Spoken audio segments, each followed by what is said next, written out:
인생이란 예행 연습이 없다라고 하는 말이 있습니다. 인생은 연습이나 훈련이 없이 바로 현장으로 나가서 살아가게 되는 단 한 번의 기회입니다.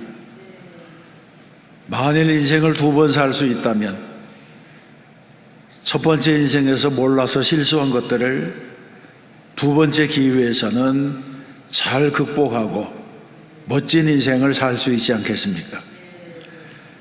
그러나 불행하게도 누구에게나 예외 없이 인생은 단 한 번의 기회밖에 없습니다. 모든 사람들에게 인생길은 초행길입니다. 아무리 나이가 많고 경험적으로 오래 살았다 하더라도 앞길을 모르고 사는 것이 인생입니다. 그래서 살다가 길을 잘못 들게 되면 돌이킬 수 없는 손해를 입게 됩니다. 잘못된 길로 접어들어서 그 길로 나아가면 그 길이 멀어지면 멀어질수록 잃어버린 시간들이 더 많아지게 됩니다. 그런데 정말로 중요한 것은 죽음 이후에는 돌이킬 수 있는 기회가 없다는 사실입니다. 어떤 사람이 꿈에 지옥의 입구에 들어갔더니 그 입구에 여기에서는 희망을 갖지 말라, 이런 글이 쓰여 있었다고 합니다. 축구로 말하자면 연장전 이후에 승부차기가 끝난 상태이고, 야구로는 9회 말 홈런으로 승부가 결정났기 때문에 다시는 기회가 없다는 것입니다. 성경에서도 지옥에서는 절대로 바꿀 수가 없다고 했습니다. 가톨릭에서 말하고 있는 연옥과도 같은 중간지대는 없다는 것입니다. 누가복음 16장에서는 거지 나사로와 부자의 비유를 우리에게 알려줍니다. 불신자인 부자가 하나님 없이 살다가 지옥에 갔습니다. 부자가 불 가운데서 고통당하면서 아브라함에게 여러 가지 부탁을 했지만 어떤 요청도 받아들여지지 않았습니다. 지옥은 모든 것이 끝난 곳이기 때문입니다. 지옥은 기회가 없는 곳입니다. 그래서 그곳에서는 후회가 있을지 모르지만 회개는 없습니다. 회개는 언제 할 수 있습니까? 회개는 살아있을 때, 아직 기회가 남아있을 때에 할 수가 있습니다. 그러면 오늘의 본문에서는 우리에게 어떤 교훈을 주고 있습니까? 첫 번째로 하나님께서 불순종했던 요나에게 새로운 기회를 주셨다는 것입니다. 하나님께서는 왜 요나에게 새로운 기회를 주신 것입니까? 요나가 아니더라도 순종할 선지자들이 있었을 것이고, 요나보다도 더 신실한 종들이 있었을 터인데 왜 하필 요나입니까? 그 이유를 두 가지로 봅니다. 먼저는 요나 자신을 위해서입니다. 에스겔 33장에 보게 되면 내가 악인에게 이르기를 악인아 너는 반드시 죽으리라 하였다 하자 내가 그 악인에게 말로 경고하여 그의 길에서 떠나게 하지 아니하면 그 악인은 자기의 죄악으로 말미암아 죽으려니와 내가 그의 피를 내 손에서 찾으리라, 이렇게 말씀합니다. 이 말씀은 하나님께서 선지자들에게 백성들을 경고할 사명을 주셨는데 만일 경고의 나팔을 불지 않아서 죄인이 죄 중에 죽으면 죄인은 자기가 저지른 죄 때문에 그 죄값으로 망하겠지만 그 죄인의 핏값을 벙어리 선지자들에게서 찾겠다고 하시는 것입니다. 그러므로 하나님께서 요나에게 두 번째 기회를 주신 것은 요나가 책임져야 될 핏값을 제하여 주시기 위함입니다. 만일 하나님께서 요나에게 두 번째 기회를 주지 아니하셨다면 요나는 바다에 빠져서 죽었을 것이고 물고기 밥이 되어서 불순종의 사람으로 사라지고 말았을 것입니다. 그러나 하나님께서 요나에게 긍휼을 베풀어 주시고 다시 사명을 주시고 이방인을 구원하는 전도자로 삼아 주셨습니다. 요나에게 주신 또 다른 이유는, 요나에게 기회를 주신 또 다른 이유는 우리를 위해서입니다. 우리도 세상을 살아가면서 간혹 잘못을 저지를 때가 있습니다. 부지 중에 죄를 짓기도 하고 의도적으로 죄를 짓기도 합니다. 그런데 죄를 지으면 우리의 마음이 무거워집니다. 그 죄값을 해결하지 않으면 죄책감에 시달리게 됩니다. 또 내가 저지른 죄 때문에 다른 사람에게 미움을 받기도 합니다. 그런 때에 양심의 가책이 일어나서 상대방에게 용서를 구하고 싶지만 상대방이 나를 용서해 줄 것이라고 하는 확신이 없기 때문에 망설이게 되기도 합니다. 그래서 용서를 구하는 것은 내가 다른 사람을 용서하는 것보다 더 큰 용기가 필요합니다. 실제로 세상을 살아가면서 나의 잘못을 인정하고 다른 사람에게 용서를 구한다는 것이 얼마나 어려운 일입니까? 이것은 용기가 없는 사람은 할 수가 없는 일입니다. 그러면 왜 우리는 용서를 구하는 일을 주저하게 됩니까? 그 이유 중에 하나는 우리가 진정으로 다른 사람에게서 용서를 받아본 경험이 없기 때문입니다. 누가복음 15장에 탕자의 비유해 보게 되면 집으로 돌아오는 아들이 아버지의 용서를 확신하지 못하고 돌아왔습니다. 그래서 이 아들은 아버지의 집으로 돌아오면서 이제 나를 품꾼의 하나로 써달라고 해야지, 이런 마음을 가지고 왔습니다. 이것이 바로 돌아오는 탕자의 마음이었습니다. 그러나 아버지는 그 아들이 집을 나가는 순간부터 용서하고 기다렸습니다. 매일같이 집 나간 아들을 기다리는 것이 이 아버지의 일과였습니다. 그래서 아들이 돌아올 때에 아버지가 제일 먼저 발견하고 달려나가 끌어안고 입을 맞추고 영접한 것입니다. 이 아버지는 아들을 우연히 만난 것이 아닙니다. 이미 용서하고 기다리시는 아버지, 이 아버지가 바로 우리의 하나님이신 것입니다. 이 하나님께서 회개하고 돌아온 요나에게 다시 사명을 주셨습니다. 돌아오기만 하면 용서하신다는 하나님의 마음, 이 마음을 요나서를 통해서 우리에게 보여주고 계신 것입니다. 이런 하나님의 마음이 에스겔 33장 11절에 기록되어 있습니다. 주 여호와의 말씀이니라. 나의 삶을 두고 맹세하노니 나는 악인이 죽는 것을 기뻐하지 아니하고 악인이 그의 길에서 돌이켜 떠나 사는 것을 기뻐하노라. 이스라엘 족속아, 돌이키고 돌이키라. 너희 악한 길에서 떠나라. 어찌 죽고자 하느냐. 아멘. 여러분, 이것이 바로 하나님의 마음입니다. 악인일지라도 망하는 것을 하나님께서 기뻐하지 아니하신다는 것입니다. 그래서 우리는 돌이키고 돌이키라. 어찌 죽고자 하느냐. 이 하나님의 말씀에 주목해야 합니다. 그래서 요나서는 어떤 불순종의 사람일지라도 돌이키고 회개하면 반드시 용서하신다고 하는 하나님의 마음을 우리에게 보여주고 있는 것입니다. 두 번째로 살펴볼 것은 성경에는 돌이켜 하나님의 일꾼이 된 사람들이 많이 있습니다. 먼저 하나님께서 모세를 이스라엘의 구원자로 부르셨습니다.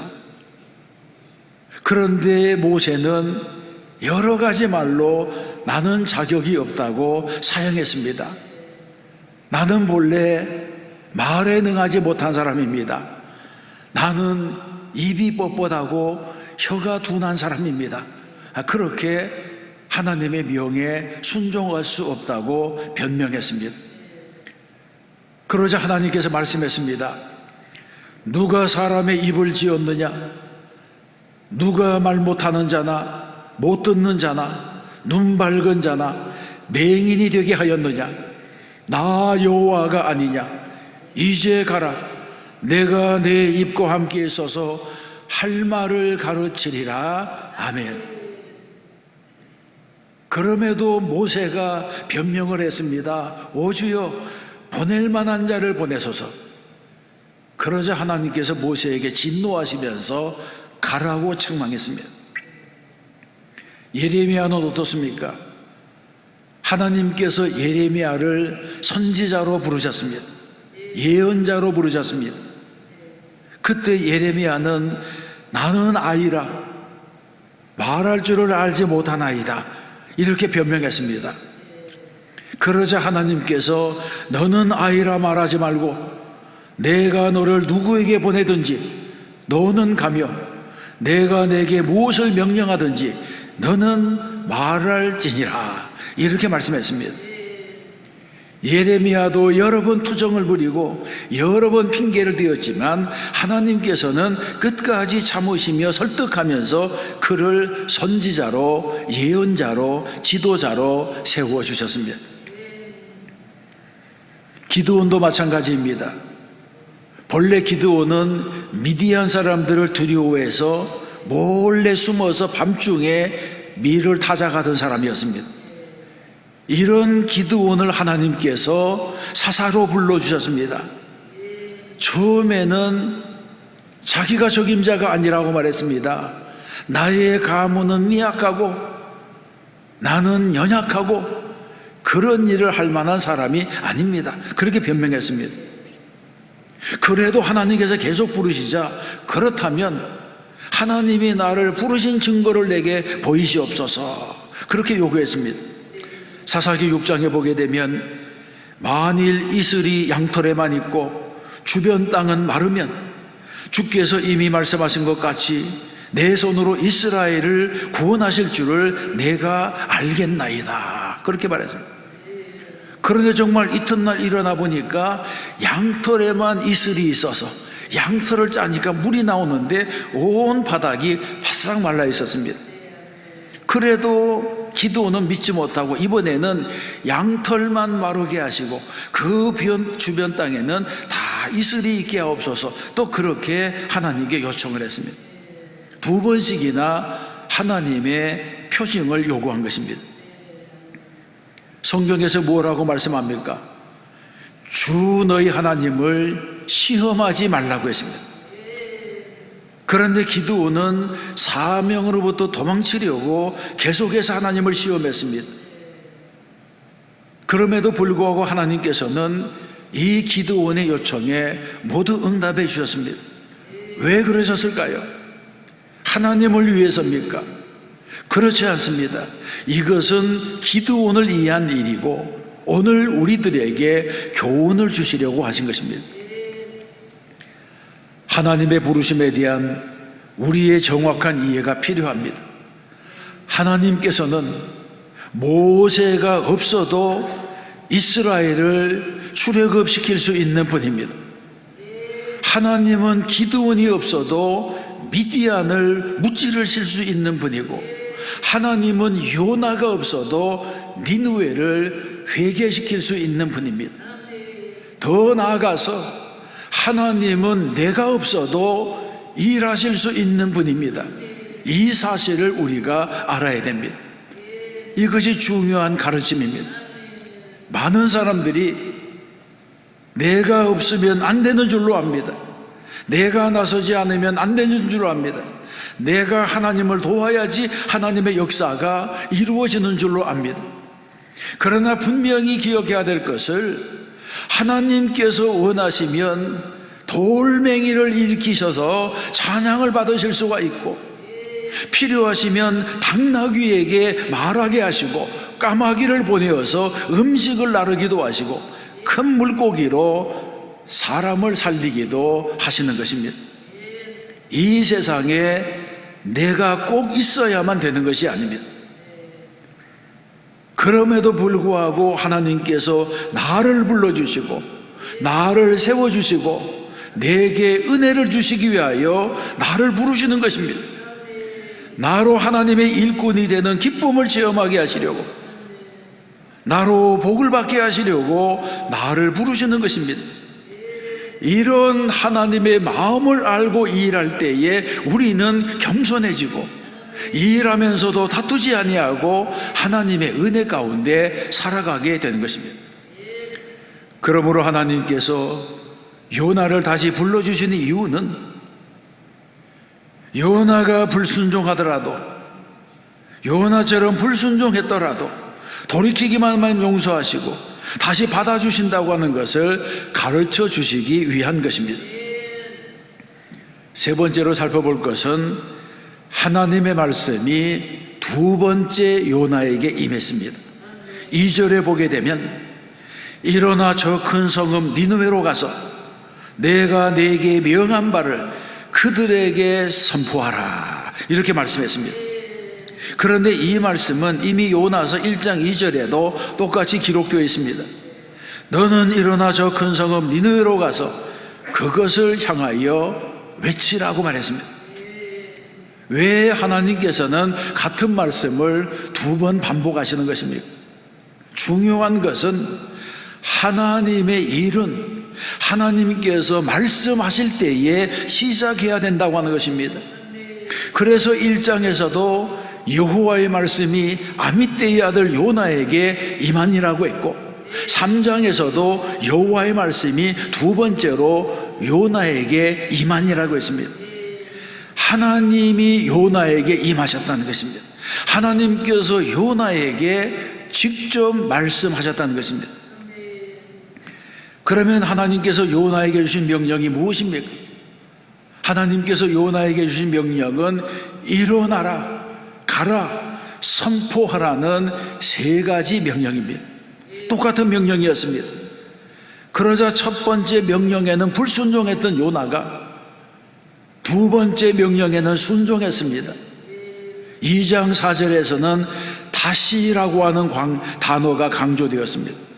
내가 주의 목전에서 쫓겨났을지라도 다시 주의 성전을 바라보겠나이다, 이런 말씀입니다.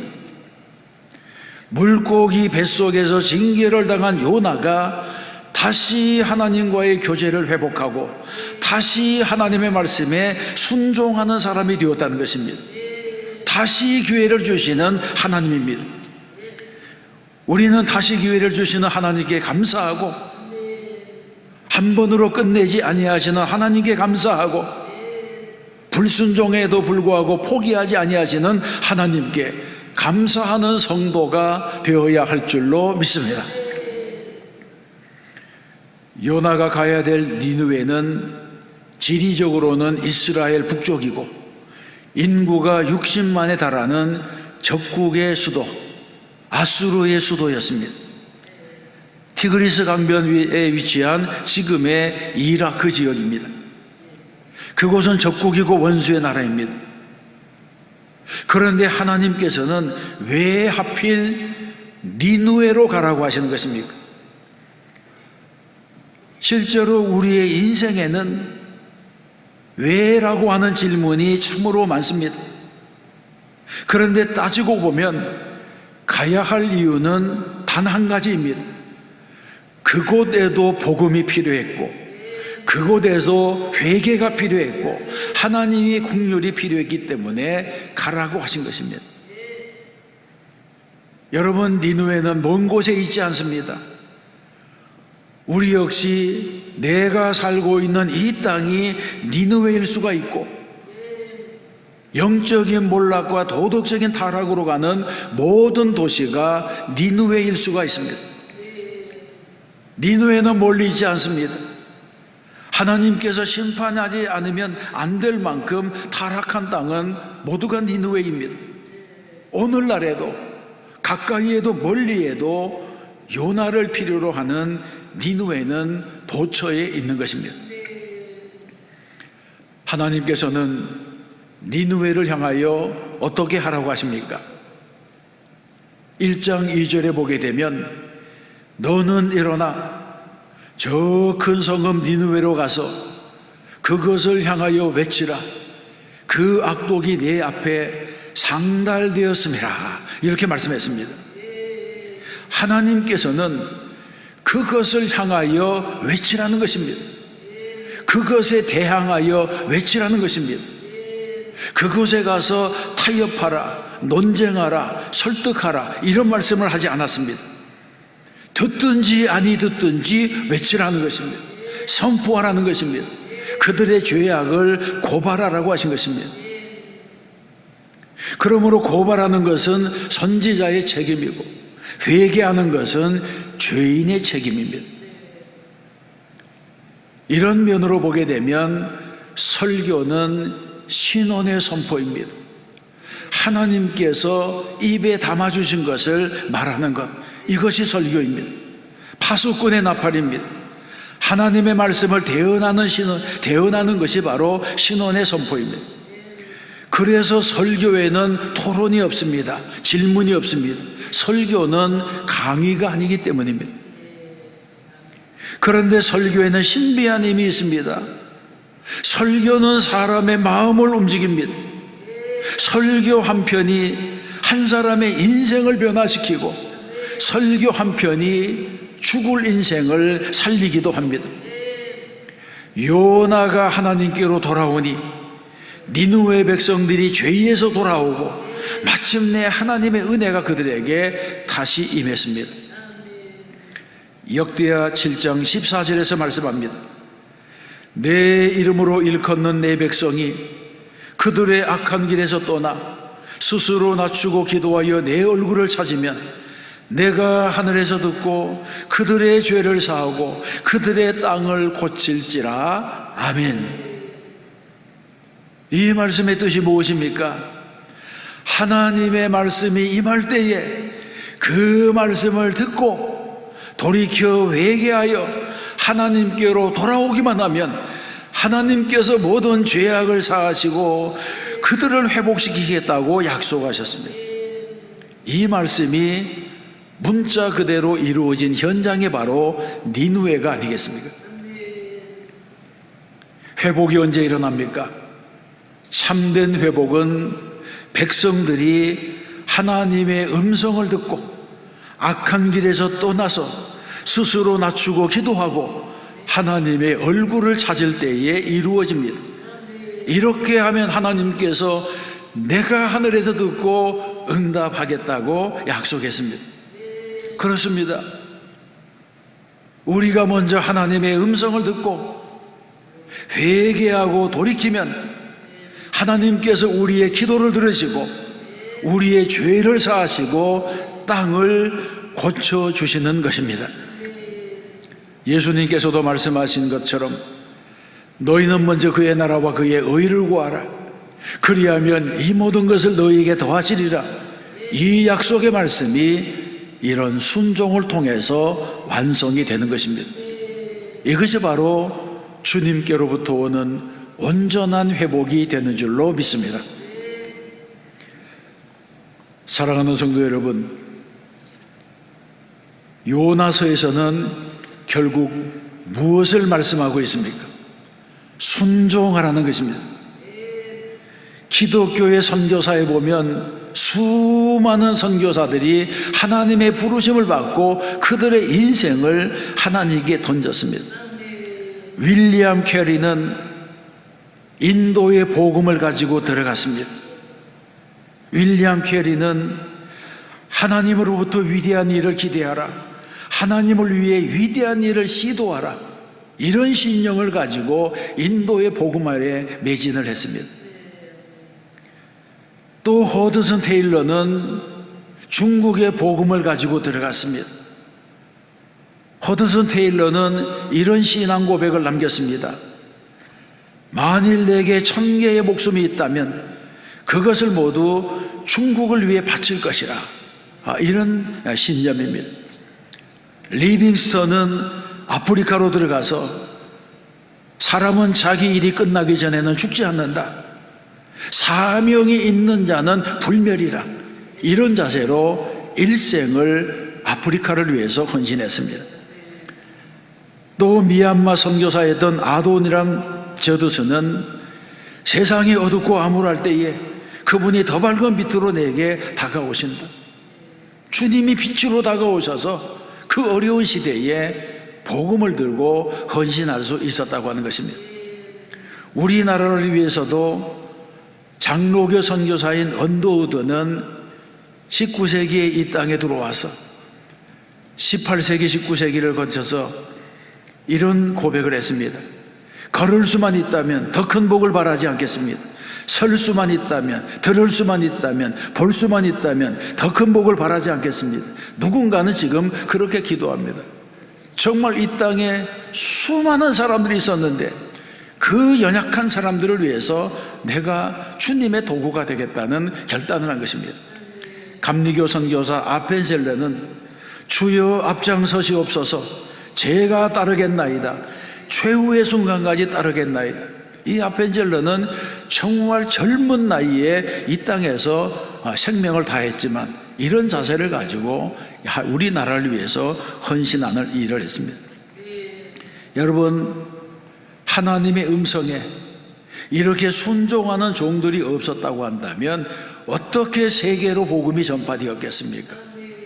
어떻게 우리나라에 복음이 전파되고 저와 여러분이 예수를 믿고 오늘 이 자리에 앉아 있을 수가 있었겠습니까? 요나서에서는 다시 시작할 수 있다고 하는 것을 말씀하고 있습니다. 한 번의 불순종으로 모든 것이 끝나는 것이 아닙니다.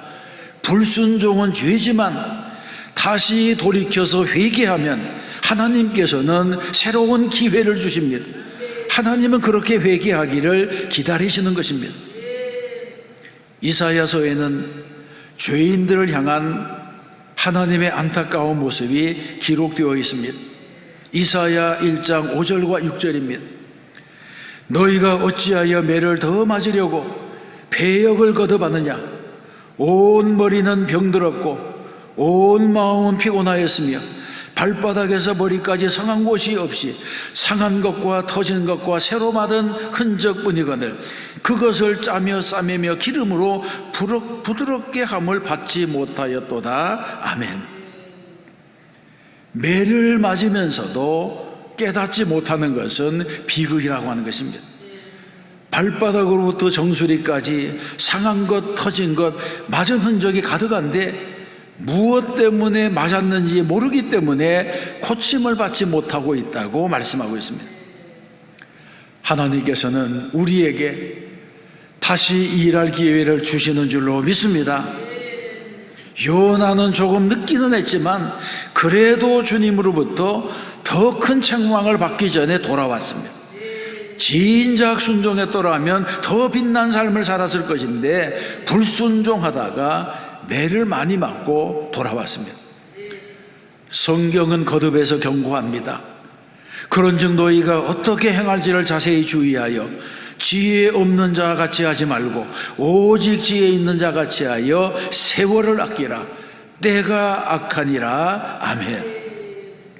이 세상을 살아가면서 지혜로운 자같이 행하며 살라고 하는 것입니다.